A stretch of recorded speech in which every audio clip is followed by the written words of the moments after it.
Em que pé tá essa questão do PCC e do Comando Vermelho aqui no Brasil nas tratativas de que agora eles já foram classificados, né, oficialmente como organizações terroristas? Como que o Brasil tá reagindo a isso? Como que você vê essas movimentações? Você tem a Polícia Federal investigando certos influenciadores, você tem, por exemplo, o caso da Deolane que tá presa ainda, né? E outros que foram presos, mas já estão soltos, já estão em prisão domiciliar, mas seguem respondendo por associação ao tráfico, lavagem de dinheiro e tudo mais. E eu queria saber também se você tem ideia do tamanho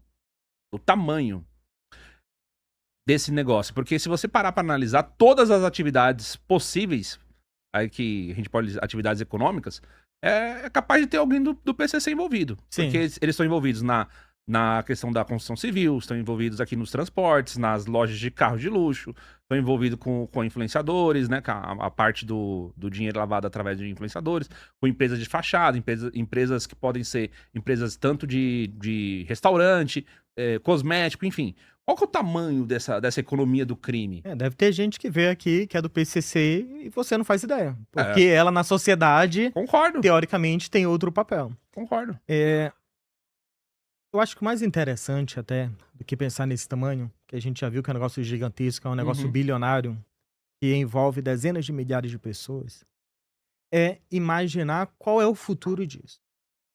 Porque a gente vê no Brasil o governo federal tendo um certo melindre quando o governo americano fala, ó, essas organizações elas são terroristas. E a gente vê uma movimentação no Brasil estranha, que passa a impressão para o cidadão comum, não estou dizendo que é isso, mas que passa a impressão para o cidadão comum de que existe uma proteção do crime. Você não pode mexer no crime. Inclusive do setor financeiro. A ponto de saírem notícias dizendo que o setor financeiro estava preocupado com esse tipo de classificação. O que a gente viu em outros países em situação semelhante? Quando a gente era mais novo, você nasceu em que ano? 89. Talvez lembre um pouco a situação da Colômbia, ali com Pablo Escobar. Eu acho que eu estava no finalzinho, você não pegou tanto, Sim. né? Vai ser ali em 94, por aí assim. É que eu sou de 85, então eu vou ter uma lembrança maior de como era viver nessa época. A lembrança que eu tinha é que a Colômbia era o lugar mais perigoso do mundo. E aquilo dali era um estado dominado pelos narcos. Era droga pra todo lado, você não conseguia fazer absolutamente nada. Inclusive teve um episódio lá na Copa do Mundo. E isso, eu ia falar Cara, desse negócio exatamente. o jogador, ele perde o jogo na Copa do Mundo. E aí o que Um acontece? pênalti que Tinha, ele tinha tinha, muito, perdido. tinha muito jogador que era patrocinado pelo tráfico e eles faziam lobby na seleção, o técnico convocava. Aí chegou e um desses caras não era patrocinado, nada, mas ele era tipo o melhor jogador do time disparado. Só que aí a seleção perde. Ao voltar pro país, na Colômbia, esse cara ele é morto dentro do carro. Aconteceu isso. Isso. Então, era um negócio que estava envolvido ali em todos os setores da É. sociedade. Não tinha do esporte até as atividades econômicas mais complexas. A gente está vendo um negócio parecido aqui no Brasil. A sofisticação do PCC está sendo cada vez maior. E mesmo pessoas que combatem o PCC, como a gente viu, o promotor aqui em São Paulo, bastante conhecido, ele se colocou contra essa classificação lá dos Estados Unidos. O que aconteceu na Colômbia e o que aconteceu também na faixa de Gaza, por exemplo, com o Hamas. As Farc se transformaram depois em partido político, porque tem muita força, tem uma capilaridade dentro da sociedade, tem uma parte da sociedade que dá legitimidade para aquele grupo. E a mesma coisa aconteceu lá na faixa de Gaza. O Hamas, ele acabou se tornando, com o passar do tempo, tendo um braço político também. Como ele tinha, de certa forma, alguma legitimidade para algumas pessoas que ali viviam, pessoas com noções deturpadas ou não do que é certo ou errado, mas era apoiada. A mesma coisa talvez aconteça aqui. E tem grupos com determinados aspectos culturais, determinados aspectos, alguns valores em comum que veem o PCC talvez não como algo errado, mas como algo que pode fazer bem, como já aconteceu no Rio de Janeiro e algumas favelas para alguns grupos. Para outros, obviamente, é um inferno viver naqueles lugares, eles não querem aquilo dali de forma alguma, né? Só que na cabeça de algumas pessoas existe uma fantasia de que esses bandidos, eles têm uma função social, que eles defendem aquelas pessoas do Estado, que eles contribuem para aquelas sociedades, quando a gente sabe que tudo isso é furada. Se as coisas continuarem como estão, O que vai acontecer é que o PCC ele vai sair da marginalidade para entrar na formalidade de uma maneira mais intensa, se transformando em partido político, legalizando os seus negócios, que é o que já está acontecendo, a ponto de a gente ver aí o setor financeiro ter essa preocupação. Então, vai haver uma dependência cada vez maior desses recursos e dessas pessoas, correndo o risco de eles se transformarem num partido político, assim como é o PT hoje, PSOL, PL, todos os outros. Mas e se o PCC hoje deixar de existir? A gente conseguir estrangular completamente as atividades econômicas da facção? Isso vai causar um impacto real na economia do país. A ponto, você acha que chega a prejudicar? Você acha que a gente já tá tão dependente assim? Não, Já viramos um narco-estado? Porque isso aconteceu na Colômbia. uhum. Isso aconteceu também. O que o empresário busca? Uma das coisas que o empresário busca, ele precisa de liberdade para empreender. Você, para empreender, você depende do Estado.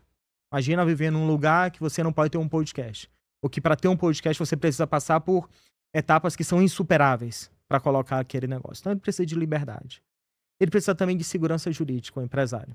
Você não pode abrir aqui, você investiu, comprou um microfone caro, câmeras caras, você tem uma equipe trabalhando contigo, você tem novos projetos, você coloca mais dinheiro. Mas como é que você vai fazer isso com um grupo que talvez te dê insegurança, que você não sabe o que vai acontecer no futuro?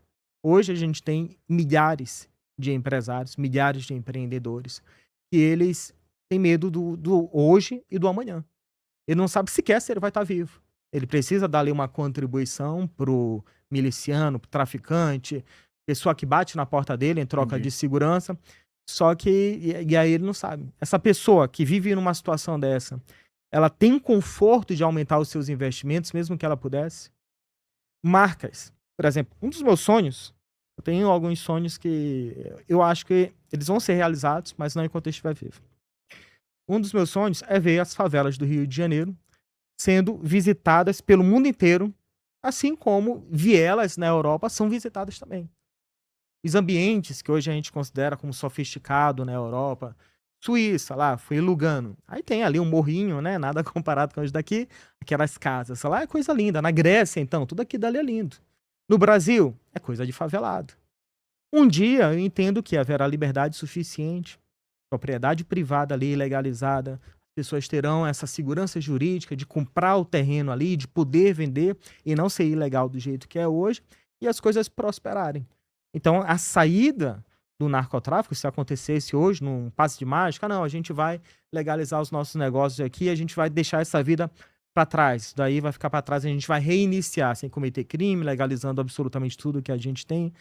Isso daí só traria benefícios. As pessoas elas se sentiriam mais à vontade para prosperar, para investir, para expandir os seus negócios, para contratar pessoas. E as empresas que não estão nessas áreas que são dominadas pelo crime entrariam lá.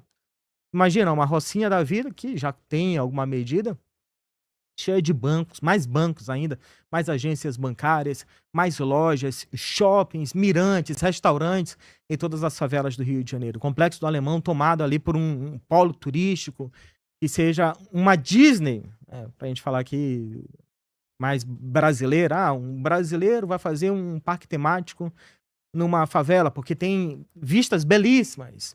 E tem um tamanho ali de mercado consumidor gigantesco também. Rio de Janeiro é a segunda maior cidade do país. O estado do Rio de Janeiro está ali disputando, está meio caindo, né, brigando com Minas Gerais, mas da segunda maior potência econômica do país. Então tem uma potencialidade gigantesca, saindo esses elementos, só prosperidade. O Brasil está conseguindo... Se a gente for pensar o que o Brasil era há 20 anos para o que o Brasil é hoje, o Brasil cresceu muito, desenvolveu em muitas coisas, né? Com todas as bandidagens, todos os problemas. Imagina sem tanta gente ruim. Você acha que o Rio de Janeiro, por exemplo, você falou, por exemplo, de realmente as favelas serem pacificadas, então tudo começa pela segurança no Rio de Janeiro. Como que você vê o cenário político do Rio de Janeiro hoje? Eu vi que a gente vai ter a candidatura do Witzel, né? Uhum. E eu vi também do Eduardo Paes, André Marinho, e mais alguém ali concorrendo que você acha relevante? Eu não tenho acompanhado muito o cenário do Rio de Janeiro. Tá mudando bastante, o negócio tá meio dinâmico, né? E agora com esse processo das candidaturas sendo oficializadas, finalmente, foi até ali primeira quinzena de agosto, então as coisas vão mudar mais. A partir dessa consolidação eu vou acompanhar mais lá. Mas tudo parte da segurança pública, porque se você não tem segurança, você não consegue fazer absolutamente nada, você não consegue sequer estudar, você não consegue ir para o trabalho, porque o local onde você passa, ele tem tiroteio, você pode morrer simplesmente para ir para algum lugar. Quando eu era adolescente, eu sempre gostei muito de ler. Tanto é que quando chegou ali, quando terminou o ensino médio, fui fazer faculdade, eu escolhi letras. Tanto na Universidade Federal quanto estadual, eu passei na época tudo para letras. E um dos livros que eu li foi o Diário de Zlatan, que ela, com 15, 16 anos, qual era a ideia ali na época dos editores? Eles queriam fazer algo como foi o Diário de Anne Frank, Ah, mas ali na guerra que estava tendo no leste europeu. E ela contava ali umas coisas que eu considerava absurdas, mas era muito interessante como ela explicava de como era o cotidiano de uma pessoa vivendo numa guerra urbana, como ela vivia. E essa guerra urbana, ela dizia, ó, hoje eu acordei aqui, liguei na minha MTV, o meu pai tá indo ali na padaria, só que a gente tem que esperar um pouco porque tá tendo um tiroteio aqui na rua. E ela falava o que ela queria dizer ali, né? Tinha um capítulo que ela falou só sobre isso, de que a vida ela não parava. De que mesmo tendo guerra, que é o que acontece lá na Ucrânia. Hoje a gente pensa muito na Ucrânia com as bombas, a gente pensa muito em soldados morrendo, pessoas perdendo seus filhos, perdendo seus maridos, mas a Ucrânia ainda existe no dia a dia. Coleta de impostos, atividade financeira, atividade econômica, atividade produtiva, ela continua. Com percalços, mas continua. Ainda tem escolha de ministros, demissão de ministro, ainda tem um parlamento. Então as coisas, dentro do possível, elas mas continuam acontecendo. não foram suspensas essas questões políticas?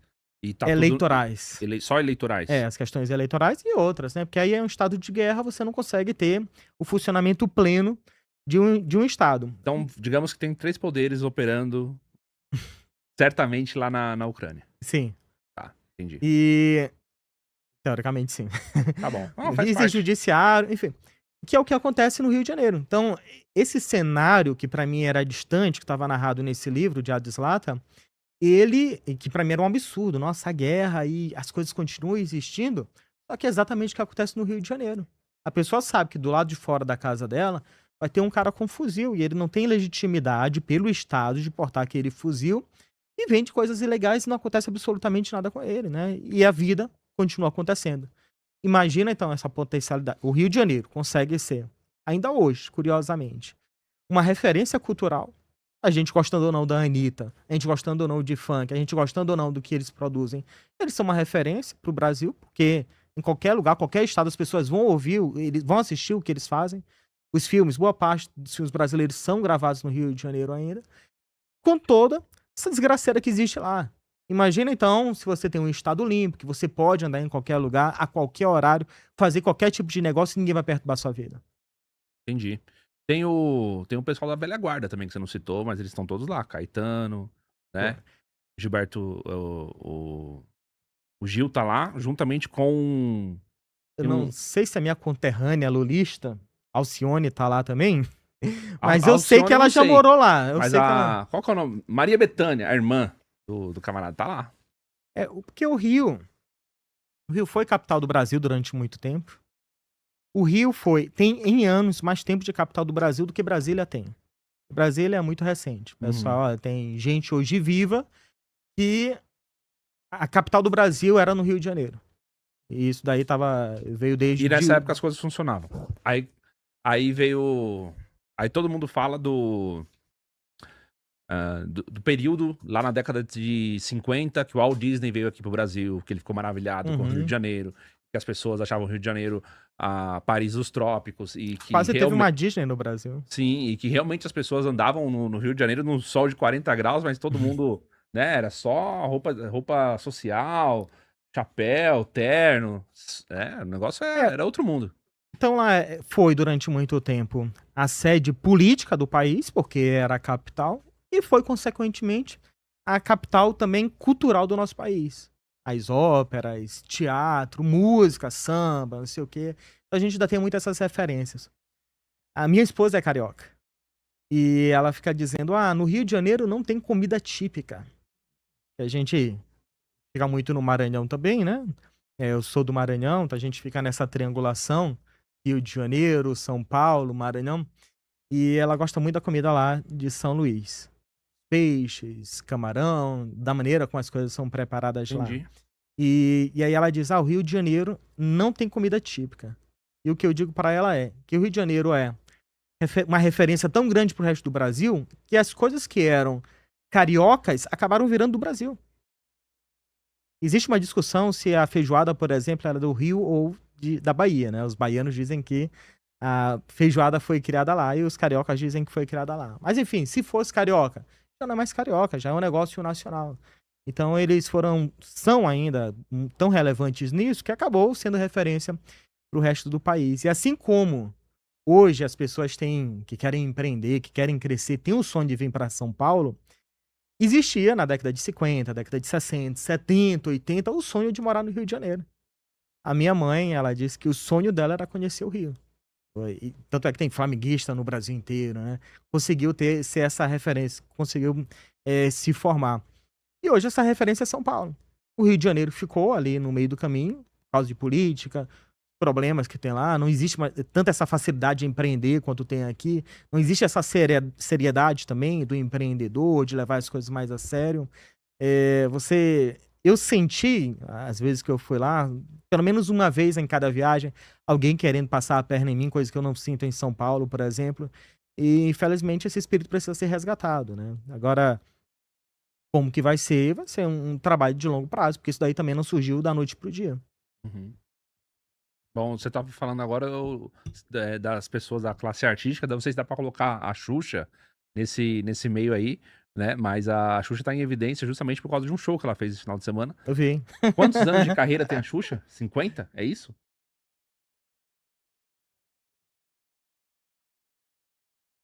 Por aí. Pô, será que eu vou ter É um de negócio defender a absurdo. Xuxa aqui? Não, mas é interessante pô, se a sabe gente o for que? analisar tudo que a gente A consumiu. sede da Globo era lá também, Tudo que a né? gente consumiu de cultura, a classe artística tá toda lá. Vem do Rio de Janeiro, vem de lá. De carreira. Então, se ela tivesse 47 anos de vida, ela estaria bem, né? Porque o pessoal tava falando lá do corpo dela e tal. Então, não querendo defender a Xuxa, mas com a idade que ela tem, 60 e tantos anos, não tá bem. Aí Tá acho bem. que ela se empolgou demais, né? Que mostrar demais. E é isso. O Rio, ele tem ainda até hoje a sede da emissora mais poderosa do país. Acaba também moldando o pensamento das pessoas, que as pessoas acham certo, errado. O empresário lá na novela da Globo, ele é todo ruim. O bonzinho é o pobretão, não sei o quê. Então isso daí vai criando o nosso imaginário. E tudo vindo do Rio de Janeiro, né?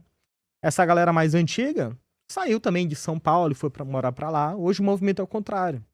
Sai do Rio, vem pra cá. Conheço muito de carioca, você também, que saiu de lá. Tá muito feliz aqui e não quer Principalmente por causa da voltar. violência. Principalmente por causa da violência, infelizmente.